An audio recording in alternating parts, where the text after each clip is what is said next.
Welcome to our Hare Krishna. Welcome to our Sunday class. Um, it is May 30th, 2021, and I am on Earth. I'm still on Earth. So we have some interesting verses today. So let's begin. We're starting with 1:11:20, first canto, chapter 11, text 20. Again, this is Krishna entering Dwarka, and I think these verses are very interesting to see what the culture was like, what not daily life, because this is a very special event, but just what the external culture was like. So this verse says, Nata Nartaka Gandharva Sutta Magada Vandina Gayanti Chotama Shloka Charitanya Bhutani Cha. So all these people are singing. There's a list of actually 6 different groups. Nata, Nartaka, Gandharva, Sutta, Magadha, Vandhya. So these are 6 different groups, and they're all singing. They're all singing. So Nata, actually, I wrote some of these down because they're very synonymous. These words are very, very synonymous, but there are perhaps subtle differences between the groups. So first of all, the first group is Sutta. No, not the first group. The first group is actually Nata. Nata means an actor or a dancer or a mime like Charlie Chaplin, someone who acts without speaking, just makes you understand everything just by gestures and bodily movements. So that's Nata. And then Nartika is a dancer or a singer or an actor. So again, there's overlap because both Nata and Nartika can mean a dancer or an actor, but Nartika also can mean a singer or a herald. A herald in English is official messenger bringing news. So you can imagine there were heralds, there were people who were just announcing that Krishna's coming. He is now past the city gate or something. So people are kind of like the news, like a newscaster, because just like now, if there's some important event, they'll do live coverage on the news. So they had live coverage, and these people, Sutta, Nata, Nartika, some of them were sort of broadcasting without the equipment, but they were just broadcasting to the people. Krishna's now come this far, and he's turning to the right or whatever. So Nata, Nartika, Gandharva. Gandharva, of course, are the Gandharvas. Here Prabhupada translates it celestial singers. So there were celestial singers. We can imagine how beautiful that must be. Sutta. The word sutta is interesting because a sutta, sorry, I don't know how to stop that noise from coming in. Actually, I do know how to stop it. I'm going to quit WhatsApp. So suttas are in the dictionary, it can be a charioteer. A sutta can be a charioteer, a driver, a groom. Anyway, there's all kinds of technical words. Especially an attendant on a king, who in earlier literature is often mentioned together with the king. And so this, it was a royal herald announcing things, or a bard, a poet, a minstrel, whose business was to proclaim the heroic actions of the king and his ancestors while he drove his chariot to battle or on state occasions, official government events, and who therefore had to know by heart portions of the epic poems and ancient ballads. He is the son of a Kshatriya by a Brahmani, and of course the most famous one is Romaharshana. And the person that we call Sutta Goswami, Sutta is actually a title, just like Vyasa is also a title.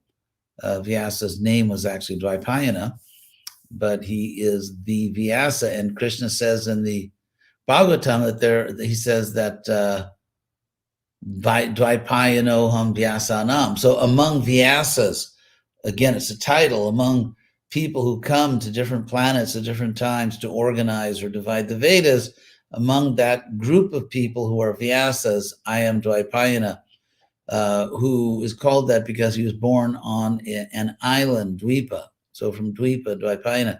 So similarly, Sutta, we say Sutta Goswami, and actually it is a title sutta.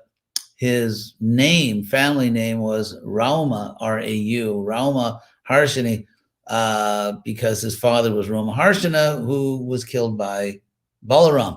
So a sutta typically is the son of a Kshatriya mother and a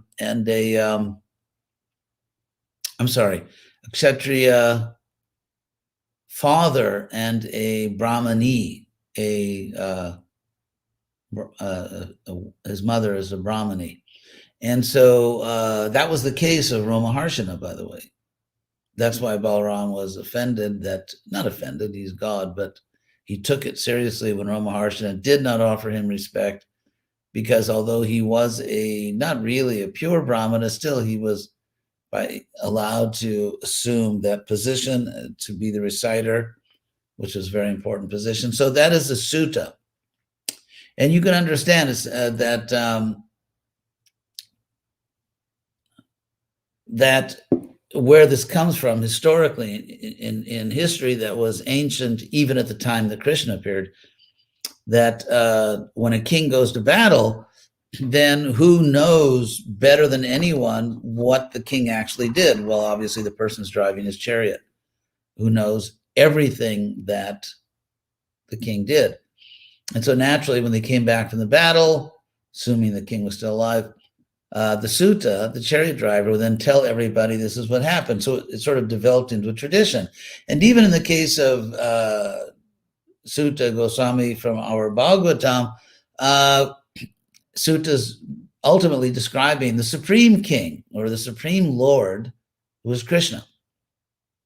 Clearly, he did not drive Krishna's chariot, but that's just the origin of these terms. So, and Magadha, of course, was a country, roughly present day Bihar in India, which is between Uttar Pradesh and West Bengal in North India. So, and it was also the Magadha. The Magadhas had empires, the Mauryan and Gupta empires, roughly several centuries before and after Christ. So, but Magadha can also mean, and I'm not sure exactly how it came to mean this also, because originally, of course, it is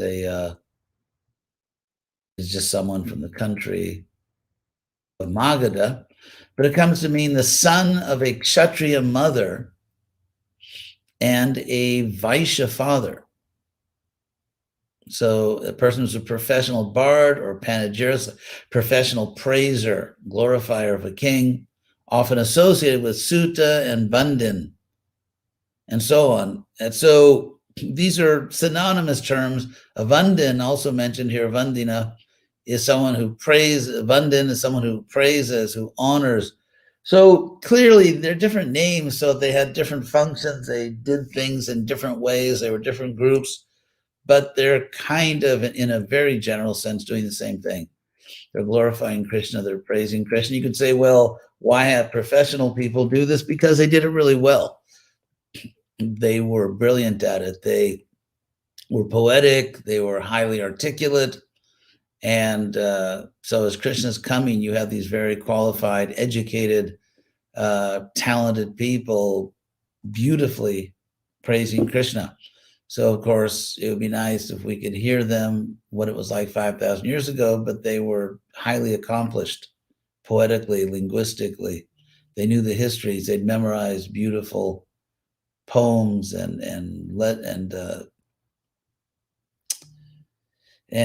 ballads from the past. So Gayanti, they're all singing. The verb Gayanti is for all six of them. the Nattas and Nartikas, the Gandharvas, Sutas, Magadhas, and Vandans. So all of them are singing or praising. And what are they singing about or praising?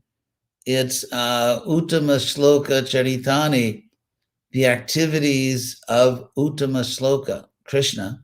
Uttama means ultimate, and Shloka means a verse. So Krishna was praised by the ultimate verses, the highest verses, and they're praising his Charitani, his activities, his deeds, Adbhutani, which are wonderful.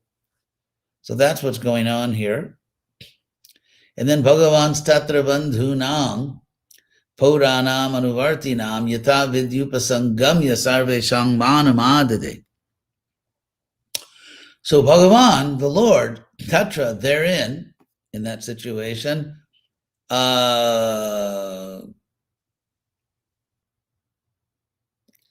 was upasangamya. He was approaching everyone. So it doesn't mean he was just like walking this way and that way, but he was, acknowledging everyone. And then in the next verse, we'll see how he was doing this, how he was acknowledging everyone. But he's approaching everyone because imagine he's coming down the royal road, the Raja Marga, the royal road, the Camino Real, as they say in Spanish. He's coming down this great highway into the city, and everyone is there, and he's acknowledging different groups and reciprocating with them in different ways, as we'll think here in the next verse. Yata Vidhi, and he's doing it according to the protocol. There is an etiquette here. This is not just a bunch of people shouting and everything.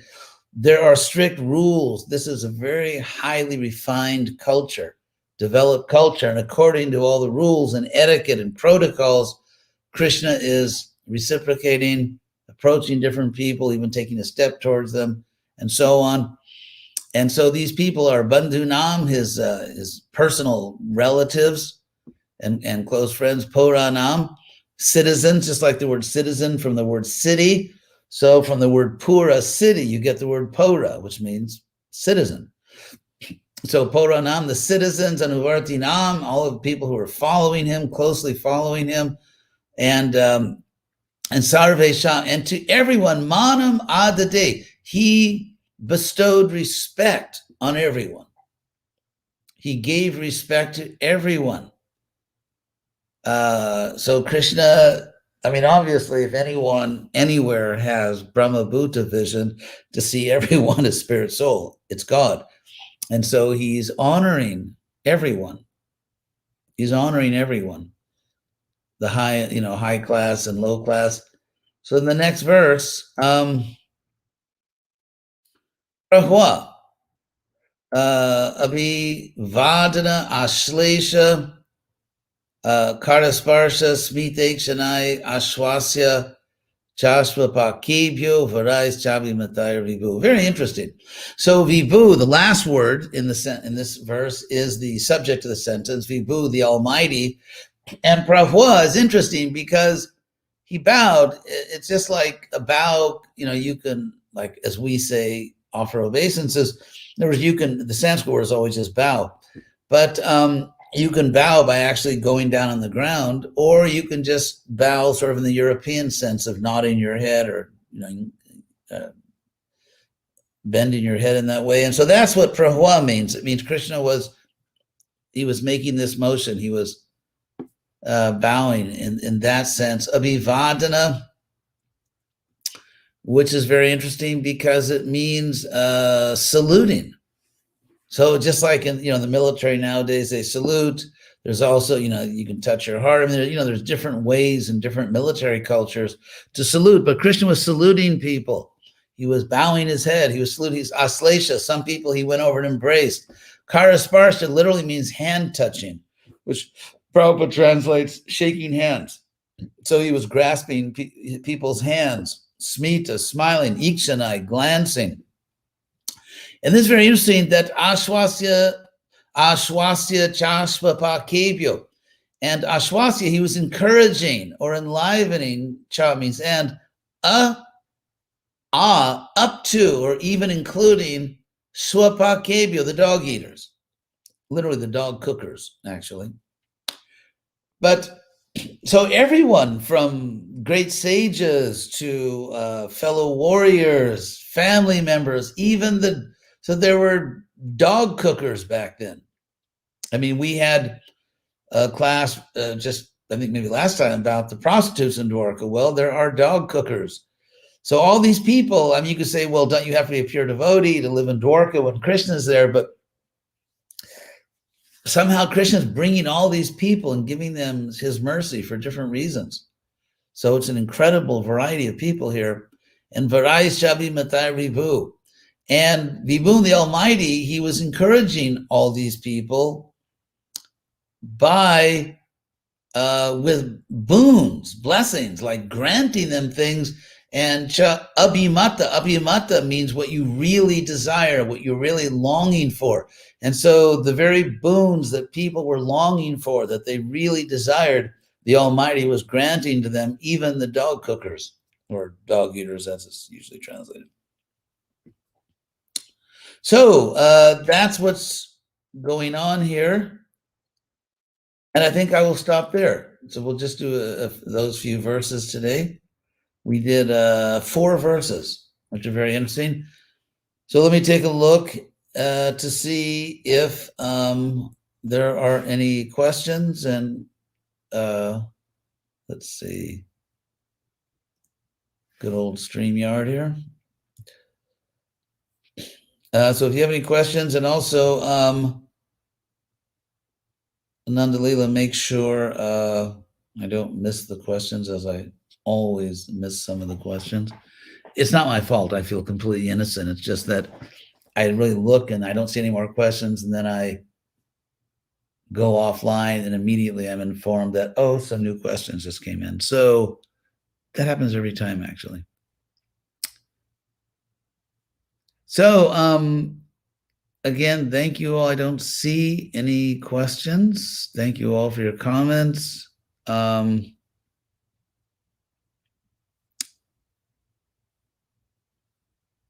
Oh, here's a question from, the name here is, here's Leela Kara. Hare Krishna, we thank you there.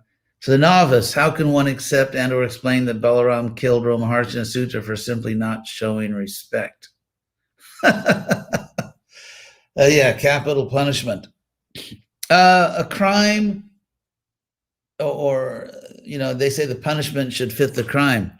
Ramaharshana, by not honoring Balaram, was basically subverting or undermining the entire civilization, because the whole purpose of human civilization is to come to know God, to serve God, not just out of piety and, having the right kinds of feelings in your heart, but because he is the supreme government. He is your authority. You are part of him. And so to take the highest position in Vedic culture, which is to sit on that exalted seat where you pronounce ultimate truth, and then to offend God is, Balaram did it nicely. It's just too much. Balaram took a little bit of kusha grass and kind of poked him, and he just changed bodies. So it was sort of if you can use the word, it was almost like a non-violent execution. And Ramaharshana probably didn't know it hit him, but he was removed. So next, this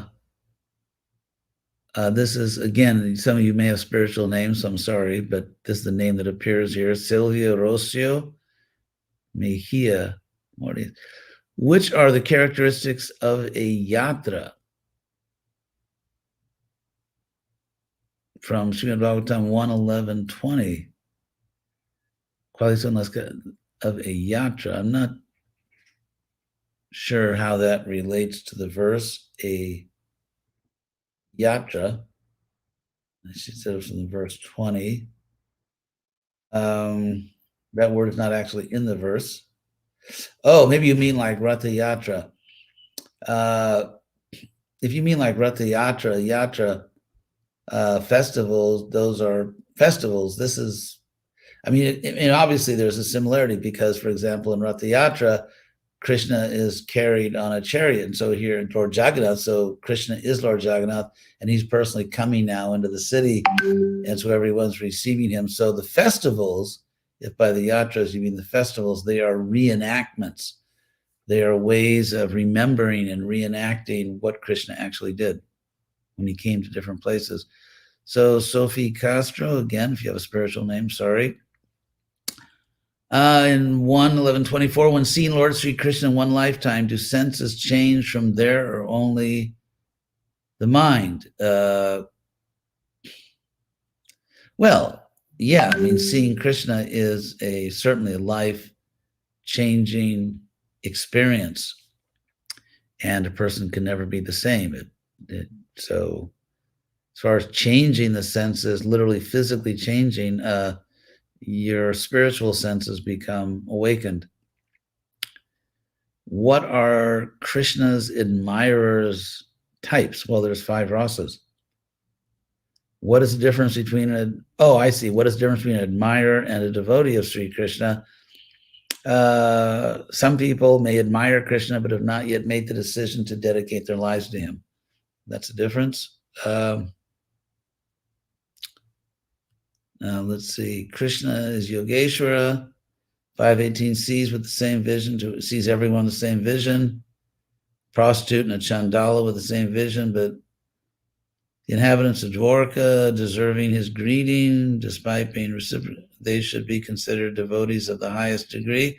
I'm not sure if dog eaters are devotees of the highest degree.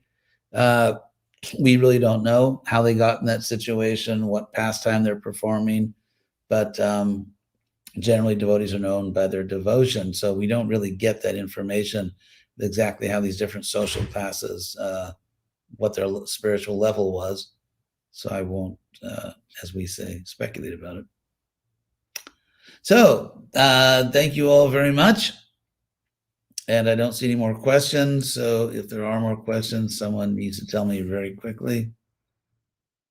Okay. So thank you very much, and hope we'll all be together next Sunday. Hare Krishna.